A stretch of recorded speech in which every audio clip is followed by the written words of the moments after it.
న్యూస్కి స్వాగతం. అమరావతి కేంద్రంగా యూట్యూబ్ వార్తా ఛానల్స్ నిర్వాహకులు సమావేశం. యూట్యూబ్ వార్తా ఛానల్స్ నిర్వాహకులను ప్రభుత్వం గుర్తించాలని ఈ రౌండ్ టేబుల్ సమావేశంలో ప్రధాన చర్చకు వచ్చిన అంశాలు. ఈ కార్యక్రమానికి ముఖ్య అతిథిగా మంగళగిరికి చెందిన రచయిత, సీనియర్ జర్నలిస్ట్ ఈపూరి రాజారత్నం అధ్యక్షత వహించారు. ప్రధానంగా రాష్ట్రంలో సోషల్ మీడియా పేరిట యూట్యూబ్ వార్తా ఛానల్స్ నిర్వాహకులు ఎదుర్కొంటున్న సమస్యలపై సభ్యుల మధ్య ఈ రౌండ్ టేబుల్ సమావేశంలో సుదీర్ఘ చర్చలు జరిగాయి. ప్రధానంగా ఈరోజు యూట్యూబ్ అని అనగానే చాలామంది న్యూస్ కవరేజ్కి వెళ్ళినా, ఏదైనా ప్రెస్ మీట్లకి వెళ్ళినా సరే కొంచెం అవమానకరమైనటువంటి పరిస్థితులు ఉంది.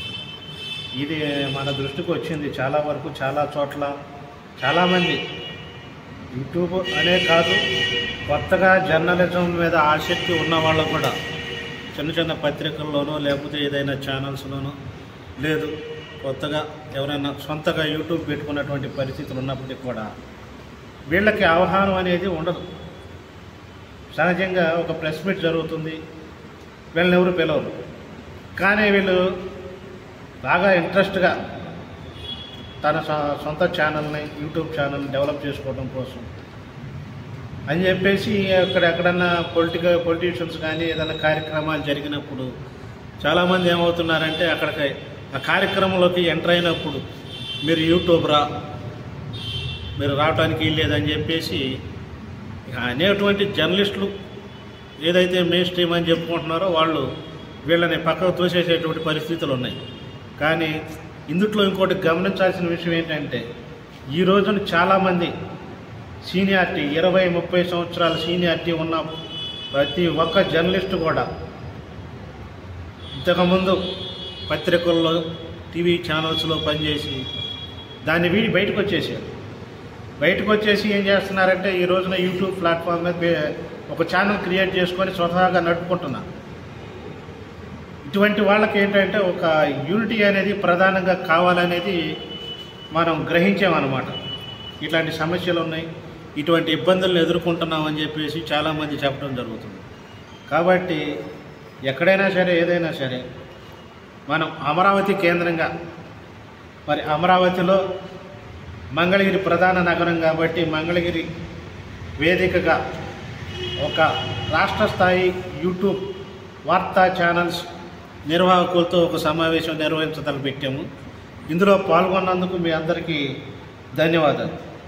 అట్లాగే ఇప్పుడు మనం ఏదైనా ఎజెండా రూపొందించుకోవాలన్నా సరే వ్యక్తిగతంగా ఎవరు ఏ ఎజెండా మనం ఇవ్వట్లేదు.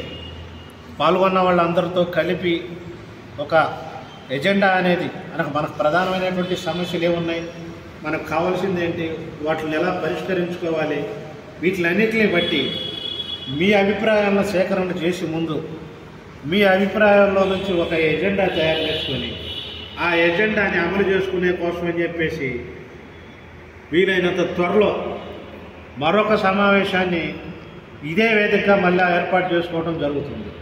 కాబట్టి ఇక్కడ పాల్గొన్న ప్రతి ఒక్కళ్ళు మీ అభిప్రాయాలు తెలియజేస్తే దాంట్లో నుంచి ముందు ఒక ఎజెండా అనేది తీసుకుందాము. ఆ ఎజెండా ద్వారా ప్రధానంగా రాష్ట్ర వ్యాప్తంగా ఉన్నటువంటి ఒక రకంగా తెలుగు రాష్ట్రాలు, ముందుగా తెలుగు రాష్ట్రాలు, అందుట్లో ఆంధ్రప్రదేశ్, ముందుగా దీని వరకు ఒక బాడీని ఏర్పాటు చేసుకోవాలనేటువంటి ఉద్దేశంతో ఉన్నాము. కాబట్టి మీకున్నటువంటి సమస్యల్లో నుంచే మనం ఎజెండా తీస్తున్నాం. కాబట్టి బాగా ఇబ్బందికరమైనటువంటి, బాగా సమస్యాత్మకంగా ఉన్నటువంటి కూడా మీరు ఈ ఎజెండాలోకి తీసుకునేందుకు మీ సమస్యలను తెలియజేస్తే మనం ఒక కార్యక్రమాన్ని చేపట్టి రాష్ట్ర వ్యాప్తంగా ఒక కమిటీని ఏర్పాటు చేసుకొని దీన్ని ముందుకు నడిపించుకుంటూ వెళ్దామనేది ప్రధాన ఉద్దేశం. కాబట్టి మీ అభిప్రాయాలు కూడా తెలియజేస్తే వాళ్ళు ఆ అభిప్రాయాన్ని మన వాళ్ళు నోట్ చేస్తారు, తర్వాత దాన్ని ఎజెండాగా రూపుమాపుతుంది.